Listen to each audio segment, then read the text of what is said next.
Welcome back. Your business news next. And heightened uncertainty weighing down the global economic outlook with U.S. President Donald Trump's trade policy and headwinds facing the second largest economy, China. CNA's Roland sits down with IMF's first Deputy Managing Director, Gita Gopinath, for a wide-ranging discussion, starting with the dislocation created by Mr. Trump.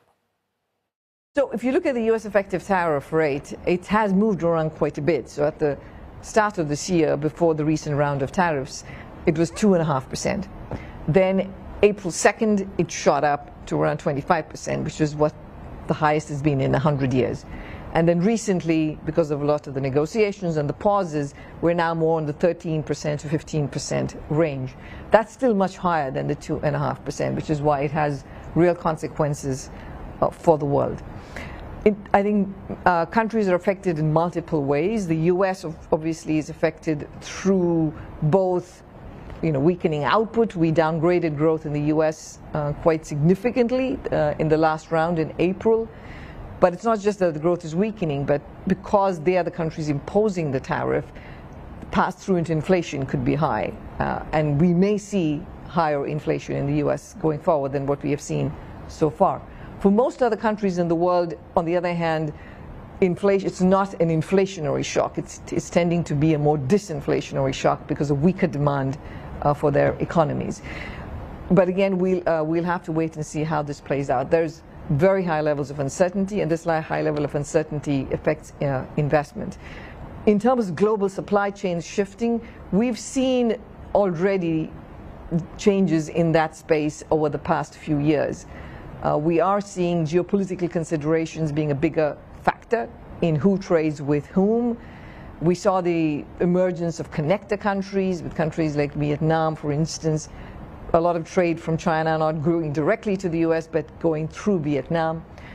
But in this current environment, almost all countries are being faced with tariffs, so we're going to have to see how that changes. Okay. China itself faces challenges beyond U.S. tariffs, property sector strains, demographic headwinds, corporate debt overhang. How do you see these factors weighing on China's outlook? So for China, yes, there are, in addition to the headwinds coming from the trade front, there are the domestic challenges that you mentioned. And we have downgraded growth for China. In April, we downgraded down to around 4% for this year, 2025. Again, looking ahead, especially into the medium term, our forecast for growth in China is about 3.5%. So we are seeing as of now, an economy that is slowing down. But, addressing the property market issues, addressing the finances of local governments, strengthening the finances of local governments, these are going to be critically important. There's a lot that can be done. The government is rolling out new programs to help stimulate domestic consumption, which I think is very critical, to build up consumer sentiment, which has been quite weak.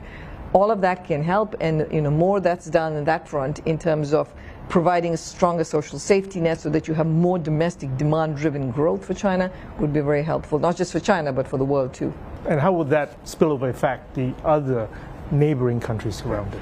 So we've done some analysis on this. When we look at China, when China's growth, say, goes down by about a percentage point, then ASEAN countries that have a fairly strong relation with China, their growth over a 5-year period goes down by around 1 percentage point. So it's about 0.2% a year for about 5 years. So there are significant spillovers that come when China slows down.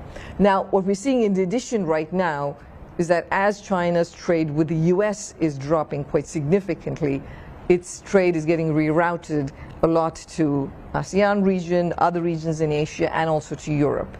So there is a question about whether this could be a disinflationary effect on many of these other regions as China sells more of its goods to other parts of the world.